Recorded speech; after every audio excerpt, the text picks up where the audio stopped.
Halo guys, selamat datang di channel ini. Kalau kita ngomongin brand KZ yang ada di kepala kalian, pasti IM kabel legendaris harga ramah di kantong. Tapi akhir-akhir ini mereka mulai serius banget ya ngegempur pasar TWS audio kelas budget.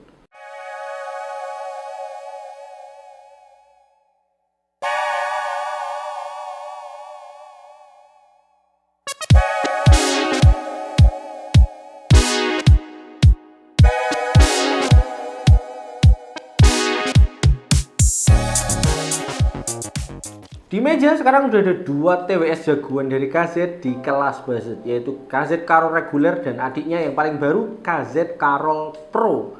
Dua-duanya ini masuk di range harga yang affordable ya. Di atas kertas versi Pro-nya itu katanya bawa upgrade chip, codec LDAC dan case yang baru. Tapi apakah suaranya beneran upgrade drastis atau cuman ganti baju doang? Di video kali ini kita akan bahas bedas tuntas ya, mulai dari desain, fitur ANC, daya tahan baterai, sampai karakter suara yang ternyata ini punya perbedaan tipis tapi krusial. Oke, langsung aja kita mulai reviewnya. Oke, pertama kita bahas kemasannya dulu. Khas KZ banget ya, kotak putih kecil non minimalis demi nekan kos produksi biar fokus ke kualitas drivernya ya. Nah, ini di belakangnya ini ada kayak rangkuman spek singkatnya dari KZ-nya ini ya. Di dalam boxnya selain dapat unit TWS, kalian juga dapat ear tips cadangan 3 ukuran dan juga manual book ya. Catatan pentingnya ini KZ enggak ngasih kabel charger USB Type-C di kedua paket penjualannya ini ya. Jadi kalian harus pakai kabel HP kalian sendiri-sendiri. Perbedaan paling mencolok pertama langsung kelihatan di charging case-nya. KZ Karol yang versi reguler ini pakai case yang bentuknya membulat lebar kayak kosmetik bedak wanita atau hoki pak gitu ya. Jujur bentuknya ini agak tebel dan kurang pocketable ya, kalau masuk kantong celana jeans masih agak ganjel gitu ya. Tapi menarik dari case-nya ini bagian atasnya ini tutup case-nya ini transparan, jadi kalian bisa lihat langsung earbuds di dalamnya. Di versi KZ Karol Pro, KZ merubah total case-nya jadi lebih lonjong gitu ya ke samping, dan ini lebih tipis gitu looknya ya. Looknya ini jadi lebih compact lagi, gampang banget diselipin di kantong ya. Varian Pro-nya ini juga di bagian bawah menyediakan reset button ya, biar kalian lebih gampang kalau mau reset koneksi TWS-nya. Build quality dari keduanya ini memang terasa masih cukup full plastik ya, agak ringkih dan gampang baret. Tapi memang untuk build quality-nya versi yang Pro ini lebih kokoh dibanding versi standarnya. Keras banget ketika kalian buka tutup case-nya. Ini yang versi standar itu ini keple-keple ya, jadi kayak nggak mantap aja bukanya gitu. Berbeda dengan yang versi Pro-nya, ini terlihat lebih kokoh, lebih matang gitu, buka tutupnya lebih premium gitu. Sekarang kita masuk ke earbuds-nya. Kalau kalian perhatiin detailnya, housing atau cangkang dari earbud KZ Karol dan versi Pro-nya ini sebenarnya identik 100% ya. Bentuknya bertangkai dengan lollipop style gitu ya, dan bodinya transparan yang mengekspos sirkuit elektronik di dalamnya. Ini keren banget sih, kelihatan futuristik ala-ala TWS premium mahal. Fittingnya pas masuk ke telinga itu cukup kedap ya, karena bentuk nozzle-nya ini agak oval ya. Passive noise isolation-nya itu udah jempolan, bahkan sebelum fitur ANC-nya itu dinyalain. Dipakai 1-2 jam itu masih aman ya, cuman karena ukuran nozzle-nya agak tebel, buat yang kupingnya kecil mungkin bakal kerasa pegel ya setelah pemakaian cukup lama. Untuk spesifikasi internalnya, KZ Karol reguler ini dibekali koneksi Bluetooth 5.3 dan mendukung kodek standar SBC serta AAC. Sedangkan yang versi Pro-nya ini ditenagai chipset lebih baru dengan Bluetooth 5.4 dan bintang utamanya ini mendukung kodek resolusi tinggi yaitu LDAC. Pengguna Android yang punya file lagu FLAC atau langganan streaming high-res, dukungan LDAC ini di versi Pro-nya jelas poin plus yang sangat besar ya di kelas harganya ini. Kedua TWS ini sama-sama dibekali fitur Active Noise Cancelling yang diklaim bisa meredam suara bising sampai 55 desibel berkat konfigurasi 6 mikrofon. Kalian bisa pindah mode dari standar, transparansi hingga ANC hanya dengan menyentuh earbud kiri selama 2 detik. Untuk performa ANC-nya di dunia nyata di kelas harga mulai 300 ribuan, performa ANC-nya ini mengejutkan ya.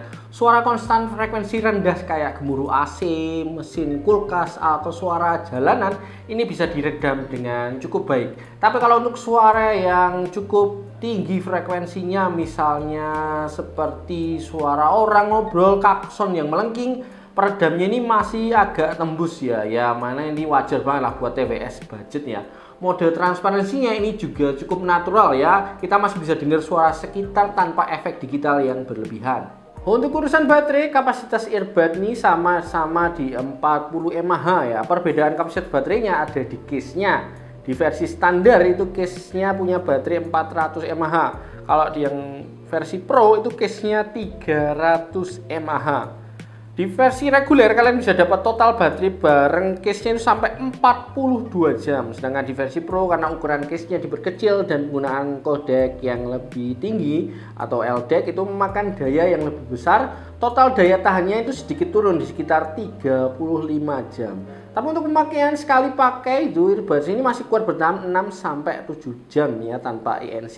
Lebih dari cukup untuk menemani aktivitas harian kalian. Oke, masuk ke menu utamanya yaitu kualitas suara atau sound quality ya. Dua TWS ini sama-sama pakai driver dynamic 10 mm superlinear yang hasil pengembangan KZ sendiri ya.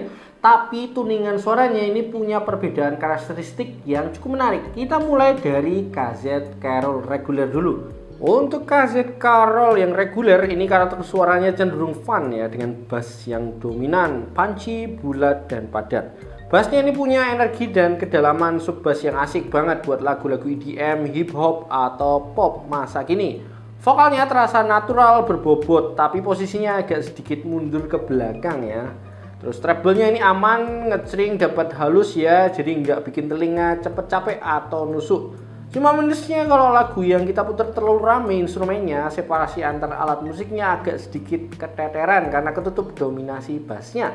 Untuk KZ Carol yang Pro nih, terutama waktu codec LDAC-nya aktif, suaranya ini bergeser ke arah yang sedikit lebih seimbang atau balance dan punya karakteristik yang bersih ya atau clear. Kuantitas bassnya ini sedikit dikurangi dibanding versi reguler, tapi eksekusi pukulannya ini terasa lebih fokus, rapi, dan gak bocor ke frekuensi lainnya. Efeknya apa? Sektor vokal ini jadi terasa lebih maju, lepas, bening, dan punya clarity yang lebih tinggi. Treble-nya itu di versi Pro-nya juga terasa lebih airy ya.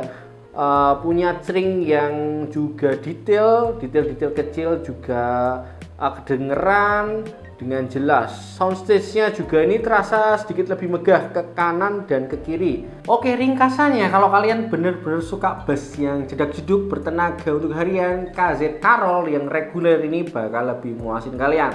Tapi kalau kalian nyari detail musik yang lebih rapi, vokal lebih jernih, dan separasi instrumen yang lebih oke, KZ Carol Pro dengan LDAC-nya ini upgrade yang bagus juga ya. Untuk keperluan telepon ataupun online meeting, kualitas mikrofon dari kedua seri Carol ini tergolong jernih ya di kelasnya.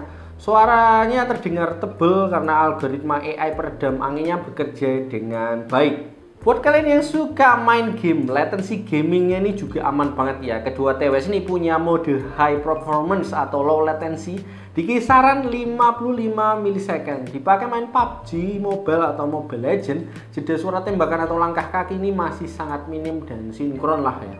Oke, namun ada beberapa poin minus yang harus kalian consider ya, kalian tahu dari kedua seri TWS ini. Yang pertama, itu tidak ada pengaturan volume langsung di earbuds-nya. Jadi kalian harus menaikkan dan menurunkan volume itu dari HP. Terus kedua itu belum ada dukungan aplikasi resmi. Jadi kalian nggak bisa ngatur custom EQ bawaan lewat HP ya. Kontrolnya semua lewat earbuds-nya.